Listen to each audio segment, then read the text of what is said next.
Ankur, tell us a little bit about your original pricing strategy and your sales efforts. I get that you had a great opportunity with a predicate business for targeting the same set of customers, but how did you go after them? Did you go after them on price, on functionality? What was your original sales pitch, and how did you come up with that idea? Yep, like everyone, we got our pricing wrong too.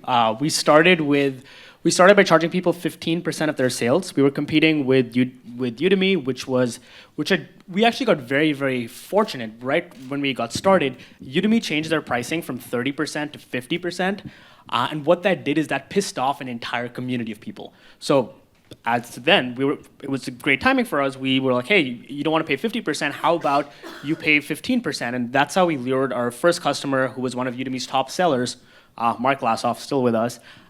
We lured him away by, one, being like, look, 15%, but more than that, I said, I'll do all the work for you. So he literally sent me this flash drive, this 30 gigabytes of video that I manually uploaded into our backend and did everything for him for basically a third of the price Udemy was offering. And we had that pricing model for probably the first 6 months. We soon realized it was not the right pricing model, and we moved to a more traditional SaaS model. But at the time, for us, it was a case of whatever we can do to get Udemy's top sellers on our platform, we'll do it. If I have to, go over there myself and upload their videos, I'll do it. So I think that definitely stood us in good stead for what was to come. So as an upstart, it's really put in that extra effort, hustle a little bit harder than the incumbent that doesn't necessarily need that incremental revenue as much as you guys do, and to be able to show that additional value onto the team. But how does that scale? Right? How did you, once you started to get those first set of clients, continue that level of customer satisfaction, to the growth that you've achieved? Yeah, absolutely. So stage one was all direct outreach. In my mind, when you first are selling a product, there's no shortcut to actually getting on the phone, sending an email.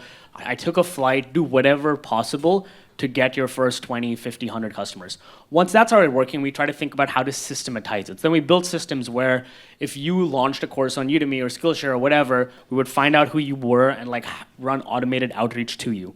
That backfired a little bit too. One of the stories I keep telling people is we built this really smart bot that scraped all of Udemy, found every creator's Facebook ID, used a script to find their email address and email them to consider joining Fedora, which is what Teachable used to be called at the time.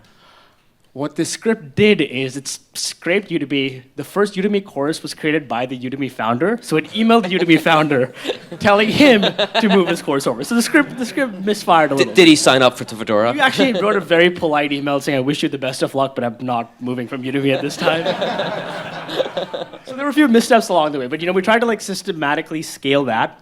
The next level of scale came when we started using events, because one-on-one sales wouldn't work anymore.